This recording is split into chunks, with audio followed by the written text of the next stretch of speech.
성경 고린도전서 11장 23절에서 마지막 34절까지입니다. 신약 성경 277쪽 어간에 있습니다. 고린도전서 11장 23절에서 34절까지의 말씀, 우리 첫 절과 마지막 절 다 같이 합독하시고 나머지 절 좌우로 나누어 윤독하도록 하겠습니다. 23절 같이 있습니다. 내가 너희에게 전한 것은 주께 받은 것이니 곧 주 예수께서 잡히시던 밤에 떡을 가지사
같이 읽도록 하십시다.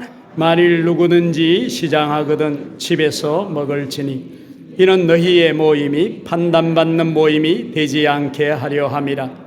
그 밖의 일들은 내가 언제든지 갈 때에 바로 잡으리라. 아멘.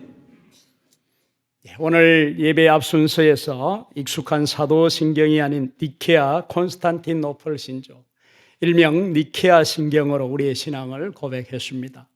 몇 년 전 종교개혁 기념주일에 한번 우리 교우들과 함께 예배 가운데 이 니케아 신경으로 고백했었지만 여전히 익숙하지 않고 어색했을 텐데 우리 3부 예배 가운데 오신 교우들은 잘 해주셔서 감사를 드립니다. 이렇게 하는 배경에는 우리가 작년 하반기부터 매주 수요 기도에 지금 기독교 주요 교리를 우리 공부하고 있습니다. 첫 번째 순서로 하나님에 대해서 공부하면서 거기 삼위일체 교리에 대해서 공부한 바가 있습니다. 동방교회와 서방교회가 나뉘어지기 전 교회가 하나였을 때에 기독교 역사에서 가장 먼저 정리된 신앙 고백이 바로 이 니케아 신경, 니케아 신조라고도 일컫는 이 신앙 고백서입니다. 그 중요성을 우리 교우 여러분과 함께 수요 기도회에 제가 강조하면서 나누었습니다.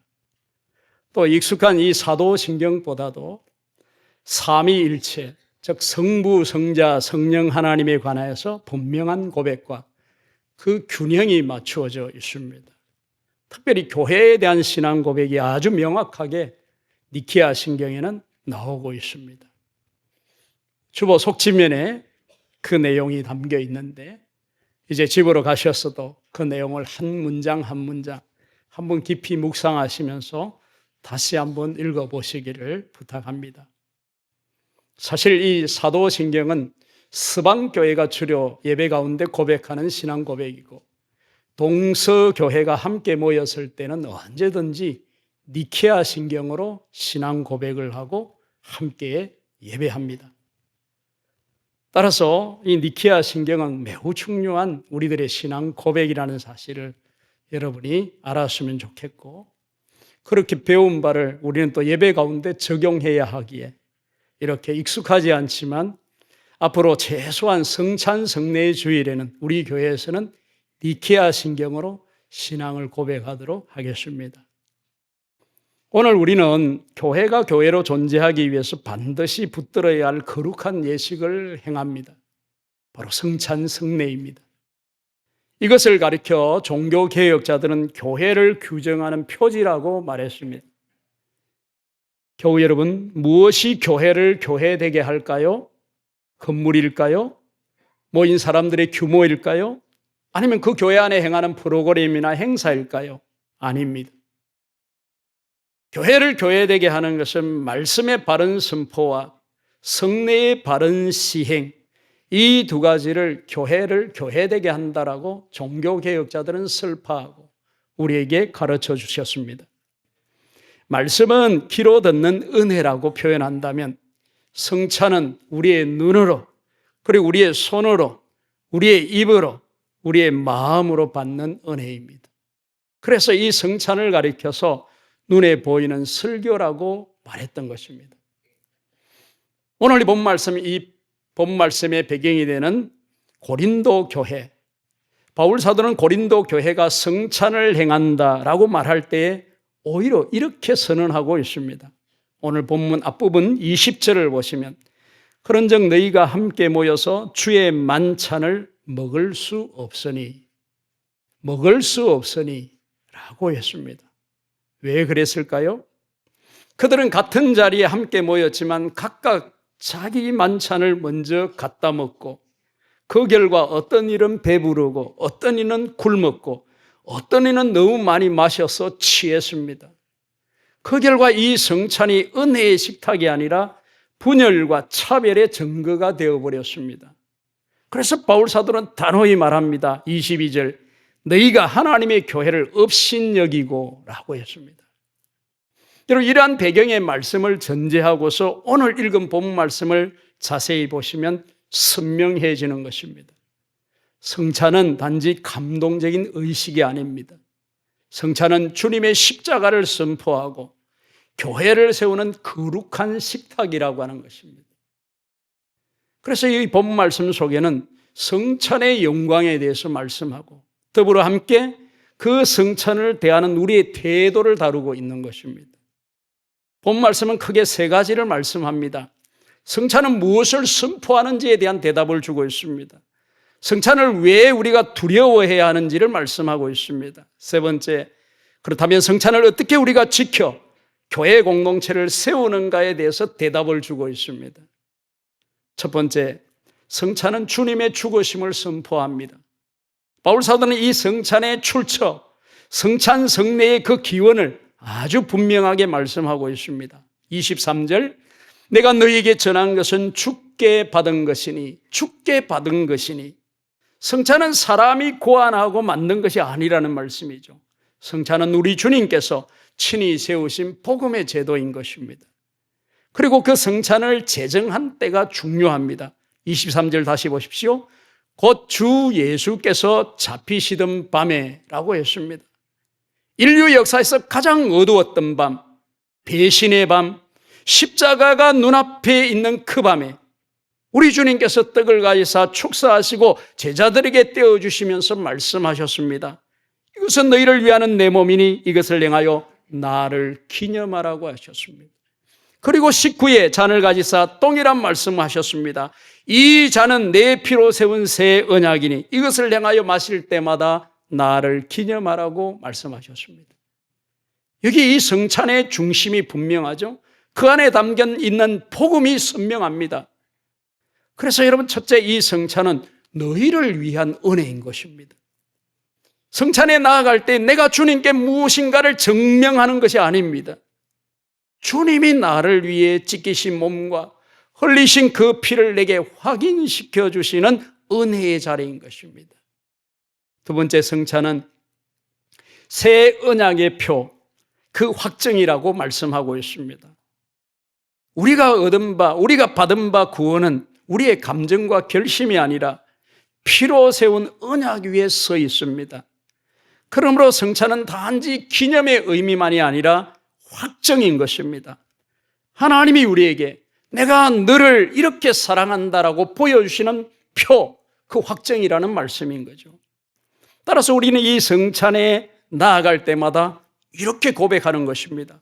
주님, 저의 구원은 저의 선함에 있는 것이 아니라 주님의 찢기신 몸과 흘리신 피에 있습니다 라고 고백하면서 이 성찬에 나아가는 것입니다.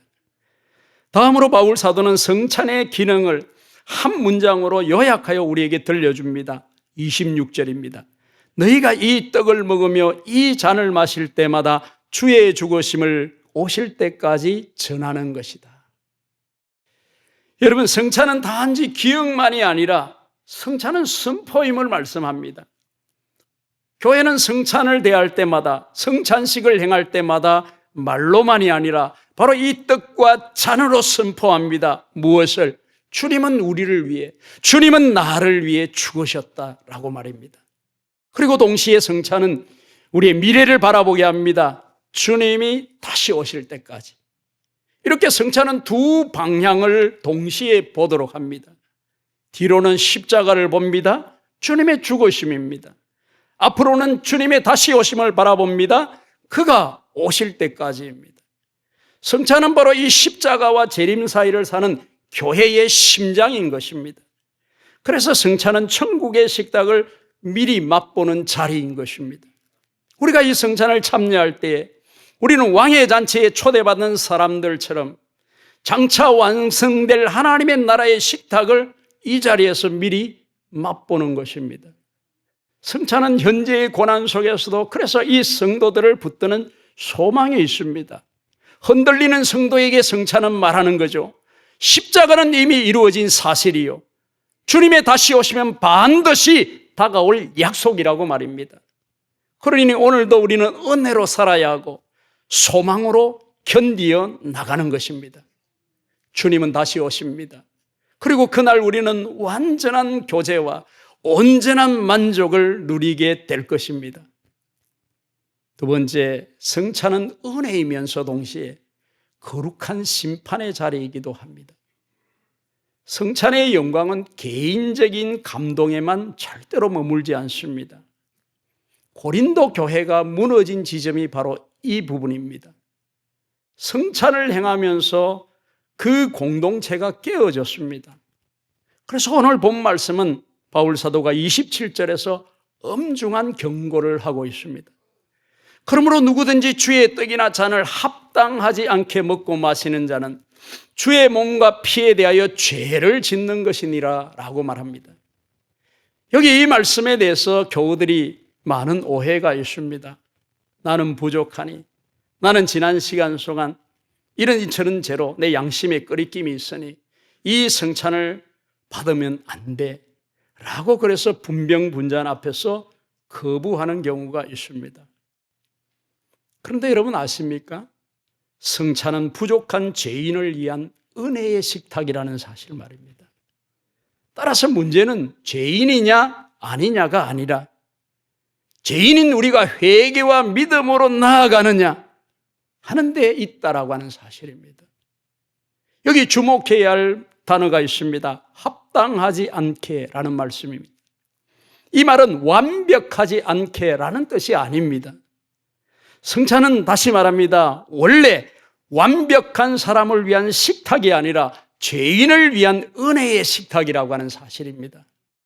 그러면 무엇이 합당하지 않을까요? 오늘 이 본 말씀의 문맥상 22절에서 29절까지의 흐름을 보면 분명합니다. 우리가 성찬에 참여하면서도 주님의 몸을 가볍게 여기고 주님의 몸된 교회를 업신여기고 형제와 자매를 멸시하며 그 공동체를 찢어놓는 태도를 지적하고 있는 것입니다. 그래서 바울 사도가 곧바로 처방을 내리고 있지 않습니까? 28절 보십시오. 사람이 자기를 살피고 그 후에 이 떡을 먹고 이 잔을 마실지니 라고 했습니다. 성찬 앞에서 우리가 필요한 것은 자격 증명이 아닙니다.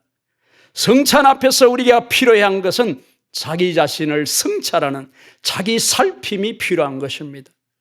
자기 살핌, 자기 성찰이 무엇일까요? 오늘 이번 말씀 속에는 두 방향을 우리에게 말씀합니다.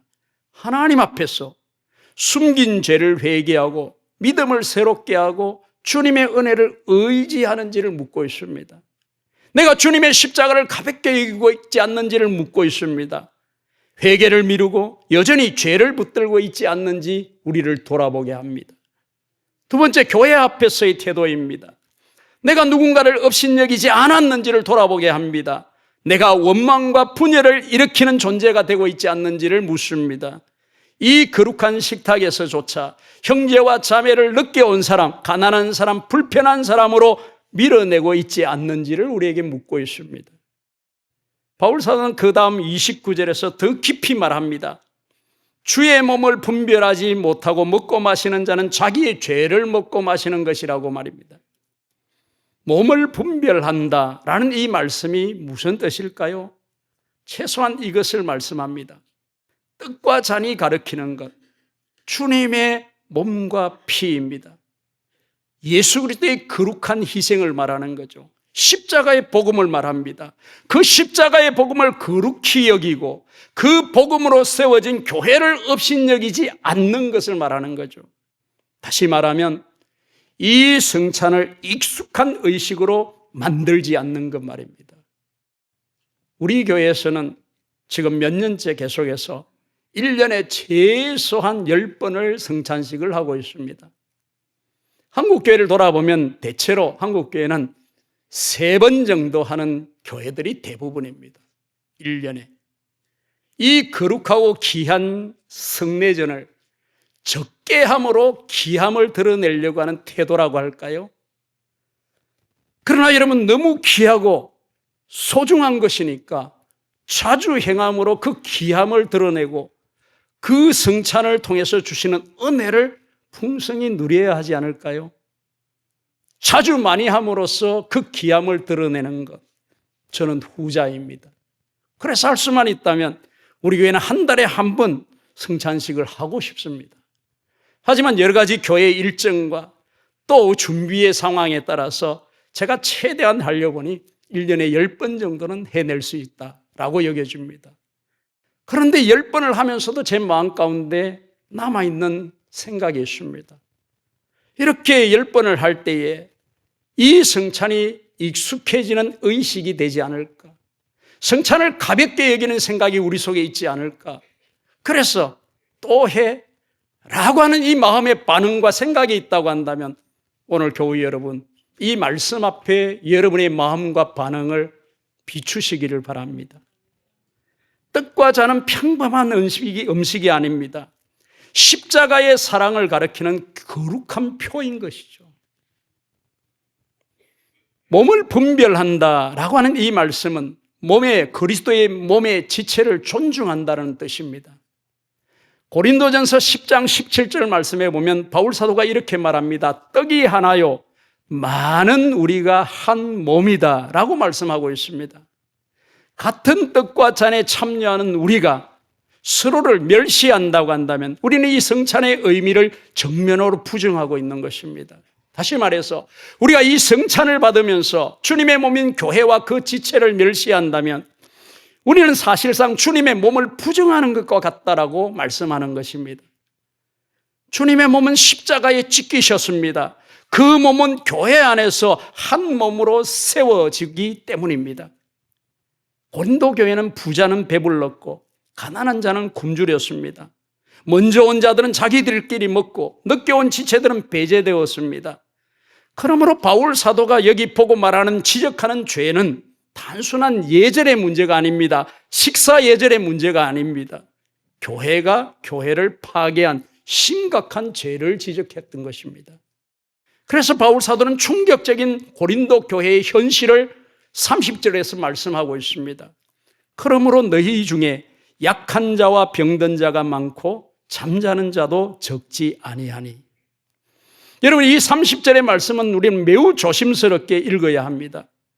모든 질병을 어떤 특정한 죄와 1대1로 대입하고 단정할 수는 없습니다. 하지만 이 말씀의 교훈이 우리에게 들려주는 바는 분명합니다. 하나님은 성찬을 가볍게 여기고 주의 몸된 교회를 무너뜨리는 죄를 그냥 두지 않으신다라고 하는 사실입니다. 바울 사도는 31절에서 32절에서 하나님의 목적을 다시 한번 분명하게 말씀합니다. 우리가 우리를 살폈으면 판단을 받지 아니하려니와 우리가 판단을 받는 것은 주께 징계를 받는 것이니 이는 우리로 세상과 함께 정죄함을 받지 않게 하려 하심이니라. 그렇습니다. 우리 하나님의 징계는 파괴가 아니라 구원적 훈육입니다. 하나님의 징계는 돌이키게 하시려는 사랑의 채찍이라는 말씀인 거죠.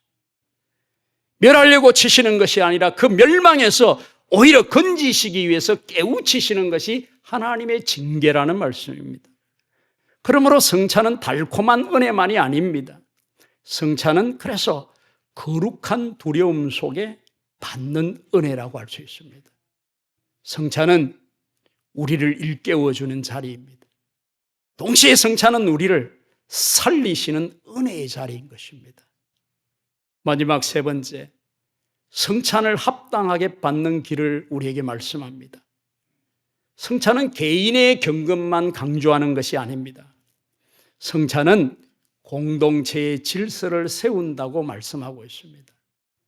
그래서 바울 사도는 결론을 아주 실제적이고 실천적인 권면을 우리에게 들려줍니다.